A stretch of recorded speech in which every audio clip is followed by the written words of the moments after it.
I was the Mr. Good Temper everyone talked about. Back in university, I successfully captured the campus beauty Willow's heart with my excellent cooking skills. However, her friends looked down on me a lot. They said I was not worthy of Willow, and kept persuading her to break up with me. Their evaluation of me was a broke loser, a stingy guy. Other than cooking well, there's nothing special about him. Yet what I never expected was that, after Willow and I broke up, the people who made the biggest fuss were actually her two best friends. Sophia complained unhappily. Breaking up is one thing.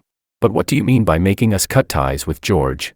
Maria immediately agreed. People can live without friends, but they can't live without food. George, don't worry, we've already found your next girlfriend. Now we can happily freeload meals again. Moi moi.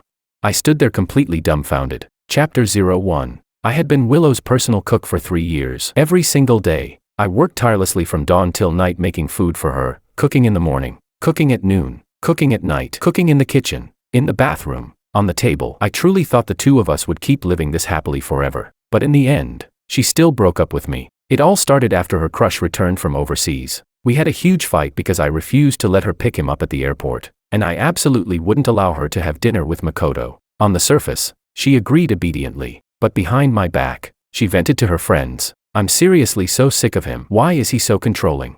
So just because he's my boyfriend now, he thinks he gets to control everything I do. Who does he think he is? Does dating mean I'm not allowed to socialize anymore? Am I supposed to cut off every male friend I have? She looked up at the friend sitting across from her, her tone filled with irritation. Tell me honestly, isn't he taking himself way too seriously? The moment she finished speaking, one of her friends immediately chimed in. Exactly, you're not his property. Who does he think he is, trying to gaslight our princess like this? Another friend quickly added. There are tons of rich, handsome guys chasing after you. What does George even count for? Other than being able to cook, how could he possibly compare to Makoto? He seriously doesn't know his place. Willow's eyes flickered. She nodded in clear agreement. You're right. If it weren't for the fact that he treats me pretty well, I honestly would have broken up with him already. Her friend instinctively replied. Yeah, you definitely should, Brea. But halfway through the sentence, she suddenly stopped, pressing her lips together awkwardly. She showed a conflicted expression. Actually, maybe breaking up isn't necessary. If you dump him, where are we supposed to freeload meals from in the future? Willow's face instantly darkened. Annoyed, she snapped. You little glutton, all you ever think about is food. She honestly couldn't understand what kind of spell had been cast on her two friends. Every time George was mentioned, all they could think about was the food he made. But her friend immediately protested in grievance. And you're talking about me? You're the one who's been eating happily every day. You gained 20 pounds in just 6 months and you still have the nerve to say that.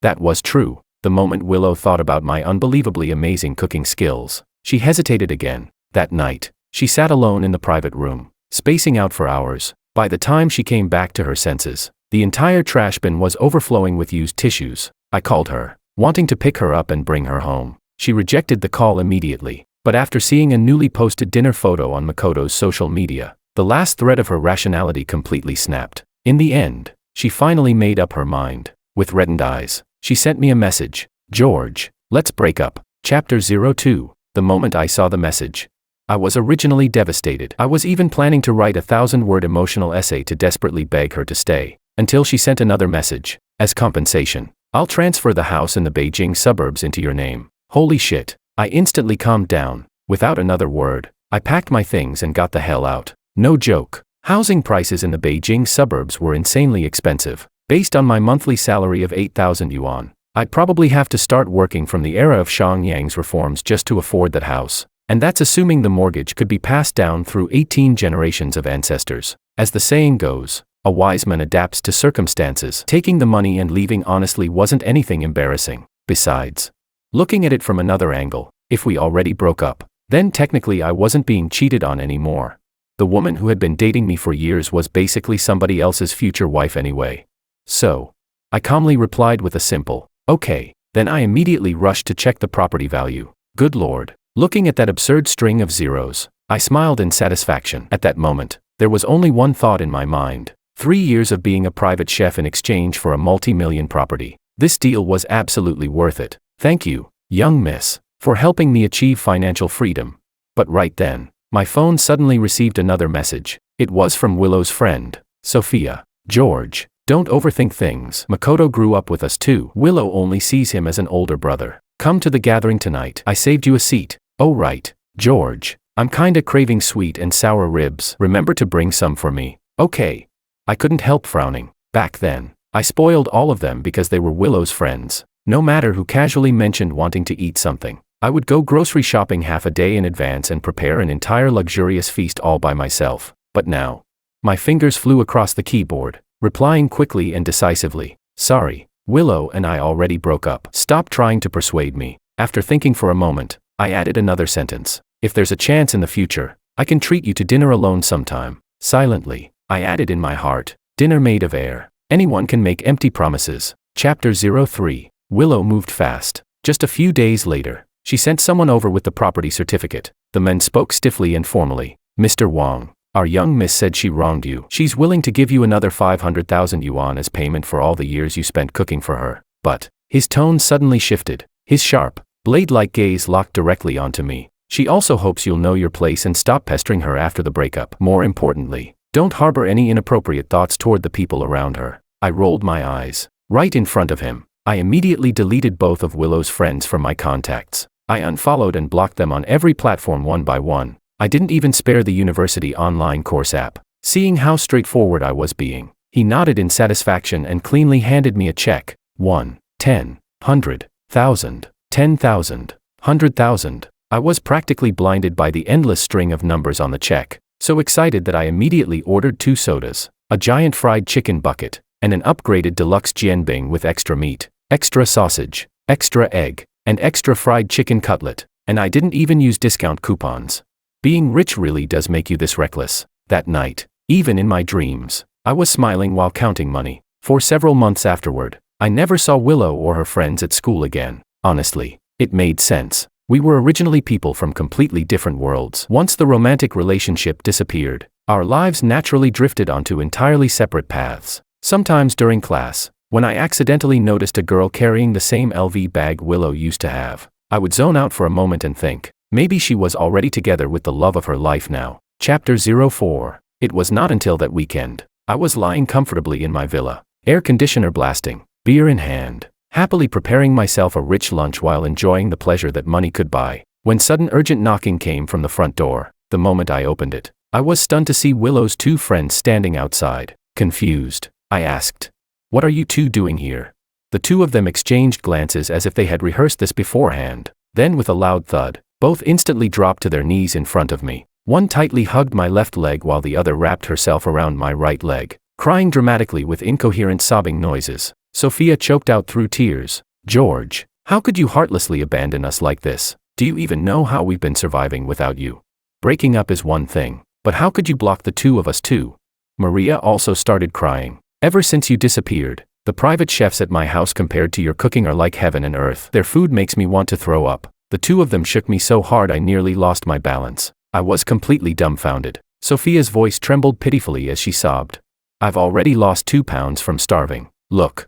As she spoke, she actually started unbuttoning her collar and exposing most of her shoulder. My scalp instantly went numb. Reacting at lightning speed, I grabbed her hand and stopped her. "Don't." I was speechless. I still wanted to keep my eyesight intact. I had barely calmed this one down when the other started making an even bigger fuss beside me. Maria angrily complained.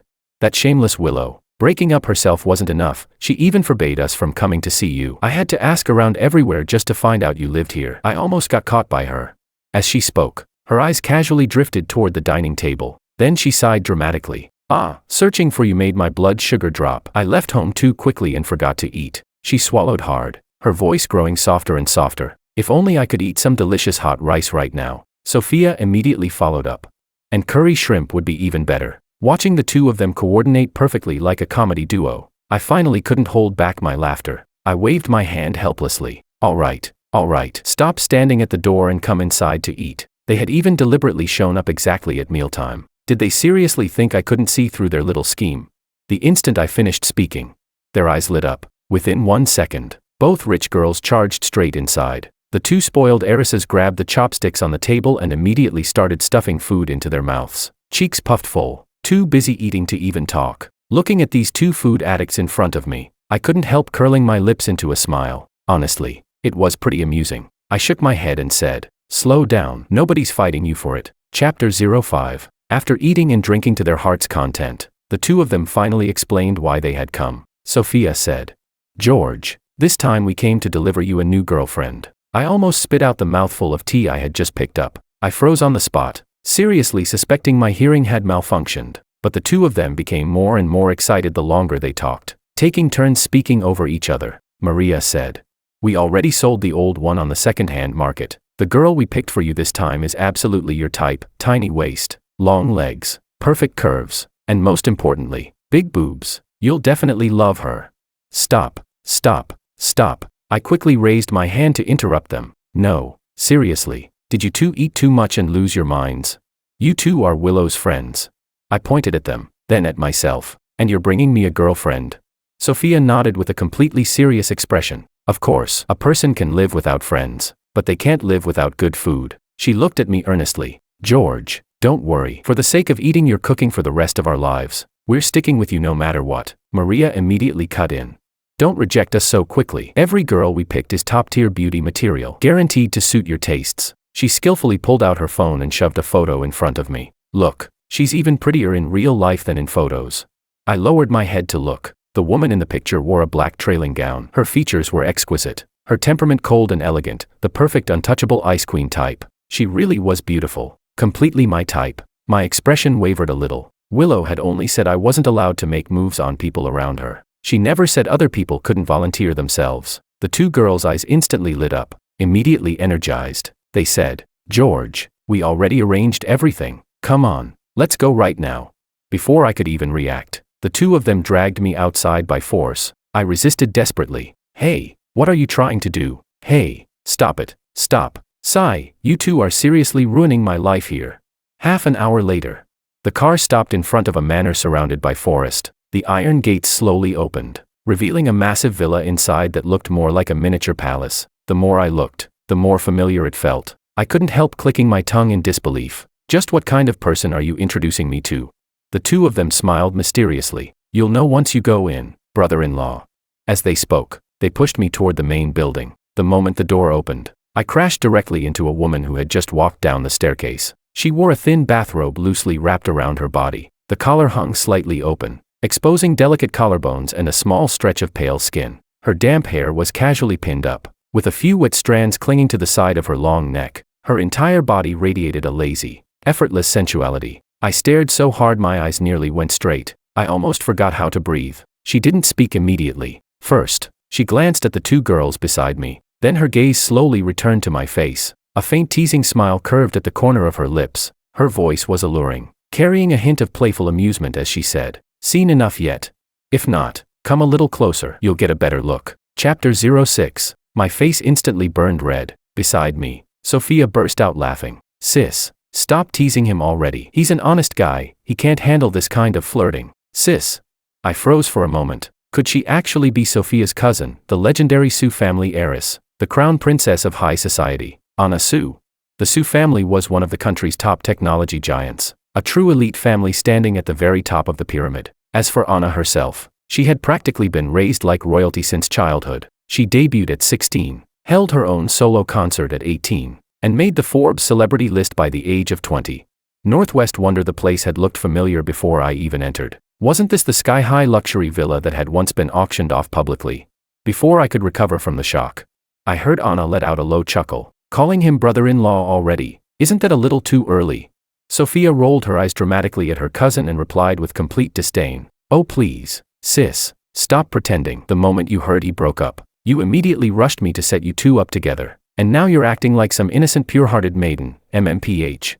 Before she could finish speaking, an apple flew through the air with terrifying accuracy and lodged directly into her mouth, cutting off the rest of her words. Sophia's cheeks puffed red as she held the apple in her mouth, only able to make muffled protesting noises. The amount of information packed into those few sentences made my brain buzz violently. Then I accidentally met Anna's eyes again. Her gaze was deep, like a bottomless lake, yet hidden inside was a trace of playful amusement that made my heartbeat skip uncontrollably. She gave a light snort. Sophia loves joking around. Casually brushing loose strands of hair behind her ear, she added, "Don't take it seriously." Oh. I nodded blankly, while internally cursing myself like crazy. What are you even thinking, George? A woman with her status could never possibly like you. Look at yourself first. Do you really think someone like her would actually let them introduce her as your girlfriend? Just as I lowered my head, wishing I could dig 2 holes straight through the floor and disappear, Anna's alluring, husky voice sounded again. Every word was crystal clear. Let me introduce myself. I'm Anna. I used to be a singer. I subconsciously nodded. Yeah, I know. A regular on fashion magazine covers. Who wouldn't recognize her?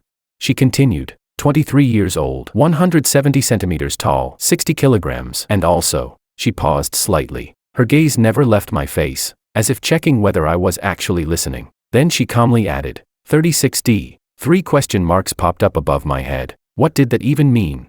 My entire brain short-circuited. Was this some kind of new self-introduction format? Before I could react, Anna continued speaking. No nightclubs, no partying, no drinking, no tattoos, gentle personality, good temper. She listed off a ridiculously long string of traits, leaving my head spinning, until finally, she added one last sentence. No fiancé, no partner, and definitely no crush. I completely froze. I looked at her. Her expression remained calm the entire time, but there was something slightly unnatural in her eyes. Her fingers were tightly clenched together, as if trying to hide something. The room fell silent. The only sound was Anna quietly taking a deep breath. She said, I've already listed all my qualifications for you. Pressing her lips together slightly, she tilted her head toward me. How about considering it? The moment those words came out, the CPU in my brain instantly burned out. I stood there frozen, while the imaginary bullet comments in my head exploded wildly across the screen. Considering what? There's no way she means what I think she means. I was still standing there in shock. Meanwhile, Sophia beside me was so anxious she practically wanted to nod on my behalf. Looking utterly disappointed in me, she said, Brother-in-law, say something already. Don't tell me you're not even a little tempted. She leaned closer, standing on tiptoe as she lowered her voice. You know, right, my sister has really severe anorexia. We hired so many chefs before, but none of them worked. The last time I brought back the dry pot ribs you made for her, not only did she not feel nauseous, she even ate 2 whole bowls of rice. I've never seen her this satisfied before. She grabbed my sleeve and pleaded sweetly, Brother-in-law, I'm begging you, just agree already. Only then did I finally understand everything. I knew it. There was no way someone would fall for me out of nowhere. I thought she wanted to date me. Turns out, she just wanted to hire me as a chef. They really should have said so earlier. Chapter 07. I cleared my throat, trying my best to make myself sound professional as I asked. So, how does the salary work? Anna froze for a second, her brows subtly furrowed, a trace of confusion appearing in her eyes. She clearly hadn't expected me to ask that. One fingertip rested lightly against her cheek as if she were seriously considering something. Then her red lips parted slightly. Her voice was low, calm, and unexpectedly sincere. So this is what you wanted. Would $500,000 a month be enough? My eyes instantly lit up. Without even thinking, I swung my hand down onto her shoulder excitedly. Straightforward. I like your style. Deal. Beside us, Sophia started feeling that something sounded very, very wrong. Why did it feel like these two were having completely different conversations? She was just about to speak. Brother-in-law, I think you misunderstood. Before she could finish, the other friend suddenly grabbed her wrist. The girl frantically shook her head at Sophia and whispered urgently into her ear. Sophia, do you still want to eat his braised pork, sweet and sour ribs, and garlic crayfish or not? Sophia's words immediately got stuck in her throat. She looked at my sycophantic smile, the kind people put on in front of their boss, then looked at her cousin's love-struck expression that practically screamed, Guys, who gets this? I finally have a husband. Sophia silently swallowed the rest of her words. Forget it. Protecting the meal ticket came first. Immediately afterward, she looked at me expectantly. So George, for lunch today? I answered without hesitation. I'll cook. With a monthly salary of $500,000, I obviously had to serve these rich young ladies properly. I turned toward Anna respectfully. Young me. Anna slightly frowned and corrected me immediately. Don't call me young miss. Call me Anna. I smoothly corrected myself. Okay, Anna. Do you have any food restrictions? Only then did she finally smile in satisfaction. Tilting her head slightly, Anna spoke in a tone carrying an almost imperceptible softness. Nope. As long as you're the one making it, I'll eat anything. Something lightly slammed against my heart. Holy crap. Why was she saying things that sounded so ridiculously seductive? I stammered awkwardly. I'll go prepare everything first. After saying that, I hurriedly escaped toward the kitchen. Anna watched my hurried figure disappear into the distance. Happiness practically overflowed from her eyes. In a small voice, she asked her cousin Sophia, He seems pretty excited too, doesn't he? Looking at her cousin acting like someone completely consumed by romance, Sophia shamelessly lied through her teeth with a perfectly straight face. Obviously, he's definitely super happy. Anna nodded thoughtfully. The corners of her beautiful eyes curved gently upward. He really is an interesting person. Chapter 08. That very night after returning home, I received my first month's salary. 500,000 has been transferred into your account. The hand holding my phone trembled slightly. I nearly wanted to run downstairs immediately and howl triumphantly at the sky, but I couldn't. This was a luxury villa district. Every neighbor around me was an elegant rich person with dignity and class. So instead, I could only let out a series of refined wealthy person laughter noises. Ha ha ha ha ha ha ha ha ha ha ha ha. Over the next month, as long as I didn't have classes, I would head to the West City Manor on time every single day. Officially, I was there to cook for Anna, but after a while, I started feeling like something was off. Sophia had said her cousin suffered from severe anorexia. Yet from what I observed, aside from refusing to eat organ meat and shiitake mushrooms, this so-called anorexia patient would clean every single dish I made. She would even mix the leftover sauce with rice and finish every last bite. Besides that, she was unbelievably generous with money. A few days ago, I had casually mentioned that a certain brand of wok felt poorly balanced and too light when flipping food. The very next day, the entire kitchen had been replaced with top-tier custom cookware worth hundreds of thousands. One time, Sophia burst through the door recklessly. The moment she saw me, she immediately waved excitedly. "George, I want your spicy boiled beef, extra spicy."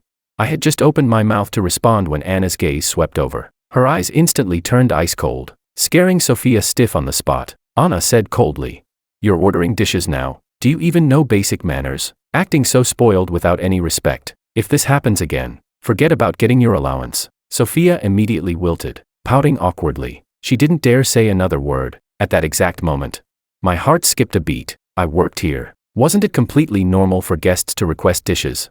She was seriously so gentle. Even toward a chef, she was this polite and respectful.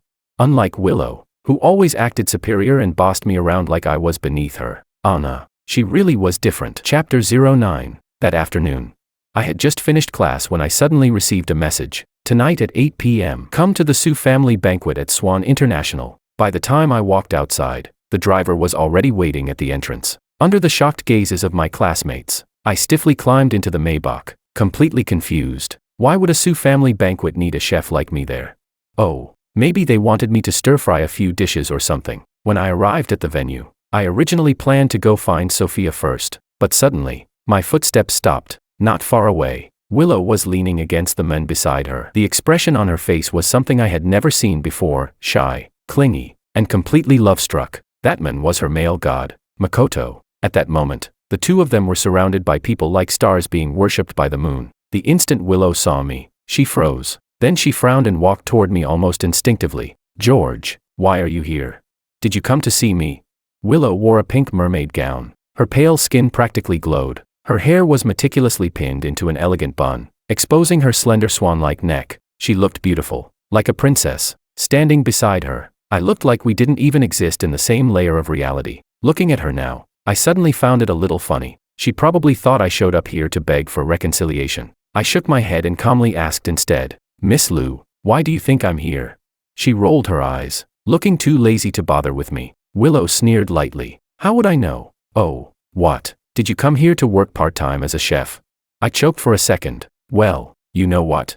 As annoying as she was, sometimes her instincts were terrifyingly accurate. While frowning at me, Willow suddenly noticed the luxury watch on my wrist. Based on what she knew about me, there was no way this was within my spending level. Instantly, her expression changed. Looking at me with disgust, she said, "George, why did I never realize you were this fake before? Buying counterfeit watches and pretending to be some rich second-generation heir to pick up girls. It's obviously fake at first glance. Who are you even trying to fool?" I let out a cold laugh. "Oh, shut up already. If your eyesight's failing, hurry up and get treatment." With an IQ lower than an adult border collie and the perfect target demographic for skim health supplements, you're seriously worried about other people getting fooled. If I told you I arrived here in a Maybach, would your brain explode on the spot? This watch had been sponsored by the most noble and glorious young Miss Sue herself. The price was so absurd it could make people faint, probably because this was the first time I had ever spoken to her with such dismissive contempt. Willow actually froze for a moment, biting her lip. She stammered, "Why you?" Our argument quickly attracted the attention of nearby guests. At that moment, Makoto walked over gracefully with a wine glass in hand. His gaze landed on me, carrying the perfect amount of confusion, like he was observing some out-of-place intruder. As if suddenly remembering something, he nodded politely and said, "Mr. Wong, right, I've heard quite a lot about you. You're the chef Willow mentioned, the one who's very skilled at cooking. Truly impressive for someone so young." He smiled elegantly. "By the way, I just returned to the country recently and still haven't adjusted to local cuisine. How about this? Why don't I hire you as our family chef?" Chapter 10. Facing his unexplained hostility. I simply smiled and ignored the wine he handed me. Instead, I raised a finger and pointed at the watch on his wrist. My voice wasn't loud, yet every single person nearby heard it clearly. "Mr. Ito sure is generous. Unfortunately, my current employer happens to be the Su family. Just my monthly salary alone is enough for me to buy over a dozen watches like yours." I let out a soft laugh. The mockery in my tone was practically overflowing. "You want to hire me? Can you even afford me?" The smile on Makoto Ito's face instantly froze, as though someone had slapped him viciously across the face. Seeing this, Willow's expression also darkened immediately. She stepped forward and looked up at me impatiently. "George, how much did you drink to end up this drunk? Can you stop bragging already? This isn't school anymore. You can't just meet whoever you want. The Su family is a giant in the tech industry. How could someone like you possibly have access to people at that level?" She pressed her lips together. A trace of emotion I couldn't understand flickered through her eyes. "Forget it. I won't hold the past against you anymore. But you have to apologize to Makoto and me." I was honestly so angry I almost laughed. "Willow, are you out of your damn mind? From beginning to end, I never even wanted to deal with you. You were the one who came running over here begging to get roasted. Now you're acting wronged after getting insulted. Are you seriously that pathetic?" Then again, it makes sense. Someone tossed you aside like trash, but the moment he came back and crooked a finger at you, you immediately stuck yourself back onto him. If that's not pathetic, what is?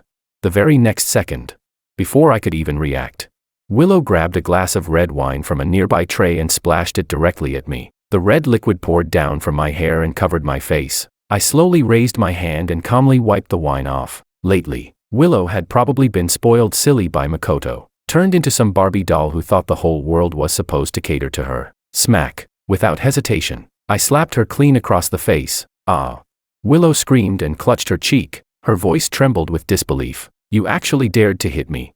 Makoto froze for a split second before immediately pulling Willow protectively behind him. He clearly never expected anyone to do something this crude at an event like this. Burning with rage, he pointed at me through gritted teeth. "Are you insane? You think just because you suddenly have money, you can do whatever you want?"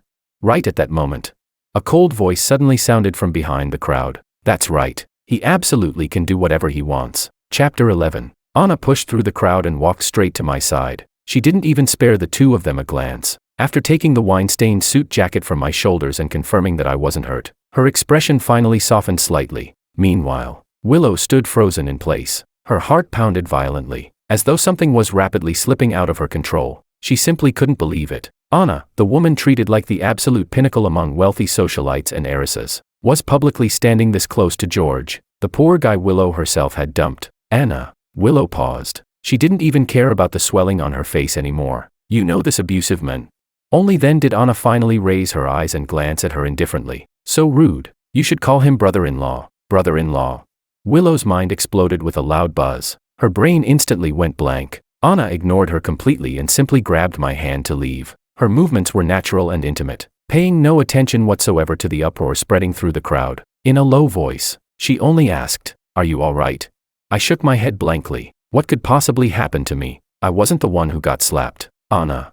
Willow finally snapped back to reality. Almost losing control of herself, she stepped forward as if trying to stop her. Her voice trembled. "You must have misunderstood something. George is my ex." Anna stopped walking and turned around coldly. The look in her eyes was so icy it instantly froze Willow in place. "Show your brother-in-law some respect from now on. I don't want to see something like this happen a second time." Her tone was light, yet those words felt like an invisible blade severing every remaining sentence Willow wanted to say. All color drained from Willow's face. Looking at the way George and Anna stood together, an overwhelming wave of jealousy and panic swallowed her whole. How could this happen?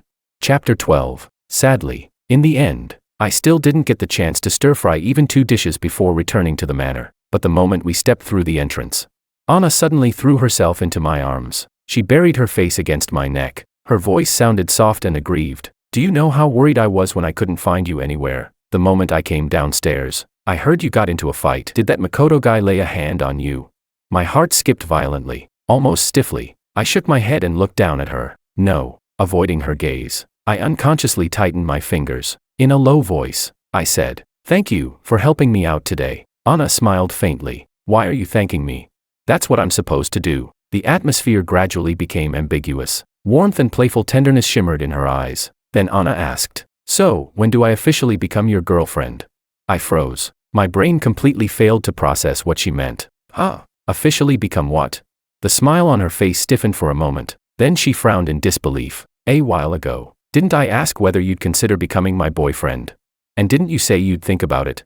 I've been eating every meal you make on time every day. I finish every bite too. I even give you spending money." Now I was even more confused. "Consider that?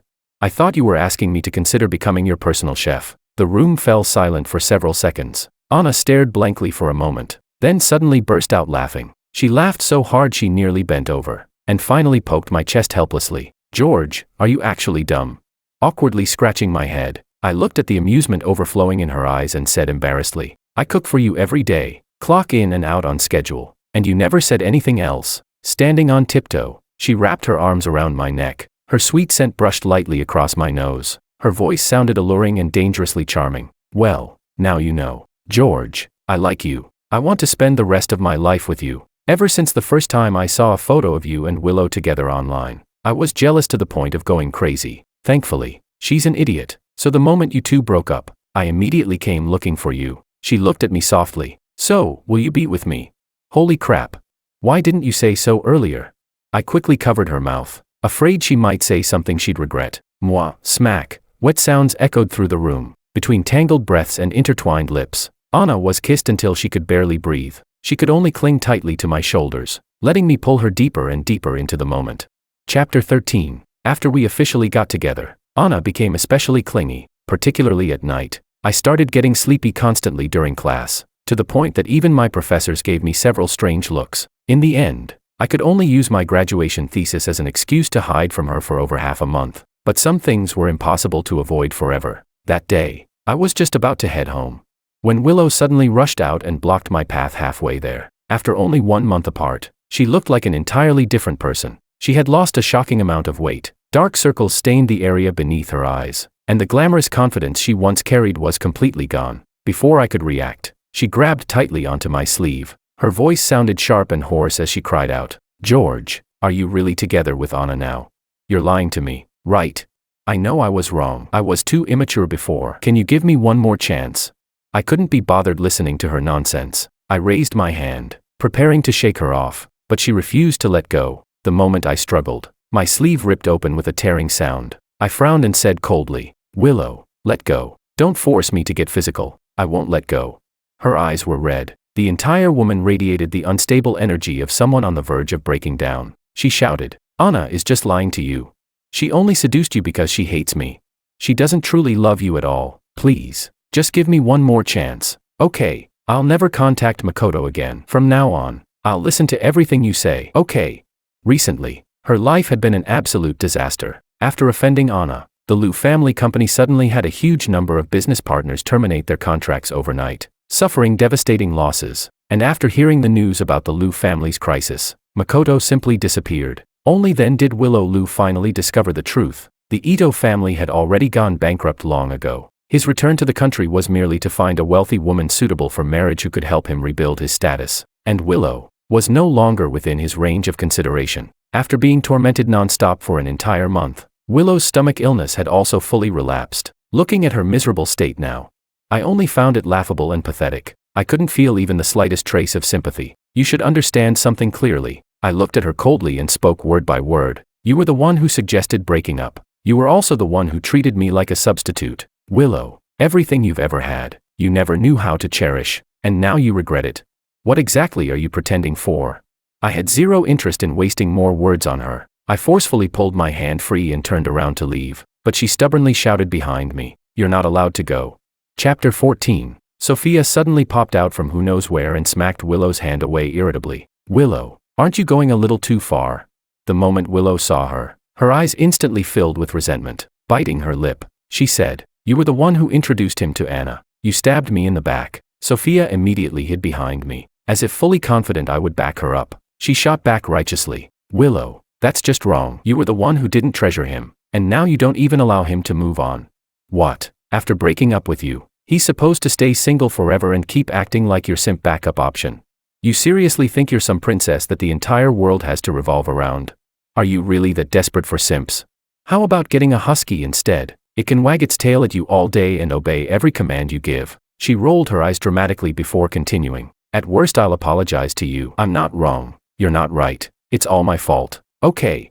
3 question marks popped up above my head. Willow trembled with anger, pointing at Sophia for half a day without managing to say a single word. Suddenly, the sound of high heels echoed from the end of the hallway. Anna slowly walked toward us. Her gaze first landed on the ripped sleeve of my shirt. Then she looked up at Willow. The temperature in her eyes instantly dropped below freezing. Willow. Her voice was cold enough to make people shiver. Looks like you still haven't learned your lesson from last time. Willow's face visibly turned pale. She remembered the Liu family company that was already on the verge of collapse. She remembered the chaos from a few days ago when her father suffered a stroke from anger and was rushed into the hospital. She remembered how people around her had started deliberately distancing themselves one after another. At that moment, every ounce of pain surged back violently, crushing down on her until she could barely breathe. Her voice choked with emotion. The way she looked at me was filled with unwillingness, regret, and obsession. Trembling, she asked, "George, if I hadn't suggested breaking up back then, would you still have continued loving me?"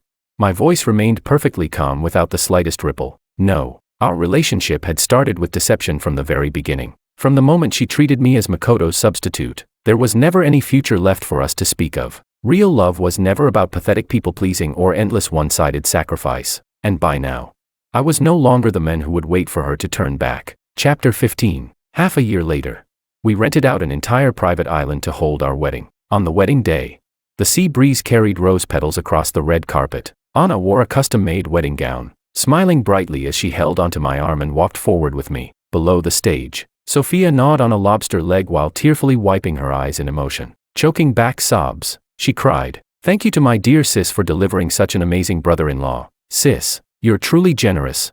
Meanwhile, from a distant high-rise building, Willow stood hidden in the shadows, silently watching everything unfold with unbearable pain twisting through her heart. She watched as George held Anna tightly in his arms. The smile in his eyes was something she had never once seen before. Relaxed, bright, truly happy. Only then did she finally understand. The sincere love she once discarded so carelessly had now become a light so distant that she could no longer even reach it. Chapter Extra. Sophia. Sophia had a friend named Willow. Willow was proud, flamboyant, and arrogant. In front of outsiders, she always carried herself like a spoiled princess surrounded by admirers. Since Sophia grew up with her, she had long known how cold-hearted Willow truly was beneath the surface. But because of their many years of friendship, she never said much, until she met George. That day, Willow brought him to a gathering for the first time. It was Sophia's first time seeing him. He dressed simply and neatly. His manners were gentle and polite. Whenever he spoke, he would look at the other person sincerely, making people feel naturally comfortable around him.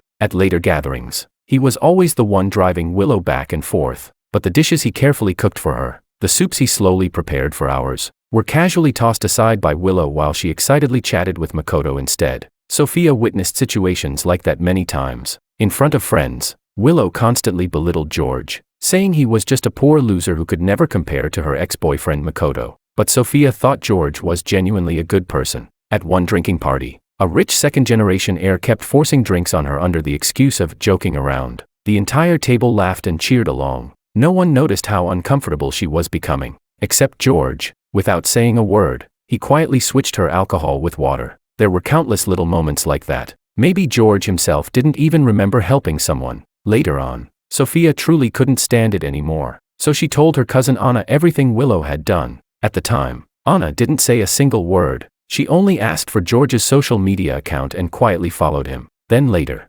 Sophia heard that Willow and George had broken up. Her cousin, who was normally calm and composed no matter what happened, actually jumped up from the sofa immediately after hearing the news. She looked at Sophia without saying anything, but sometimes silence spoke louder than words. Sophia froze briefly before instantly understanding. Without another word, she immediately started asking around for George's whereabouts. Honestly, she should have realized it earlier. Someone like her cousin would never casually pay attention to another person's social media updates. There was only one explanation. Anna had fallen for George at first sight, and so, Sophia decided she would become the one to break the ice. Let the good men and good women circulate already.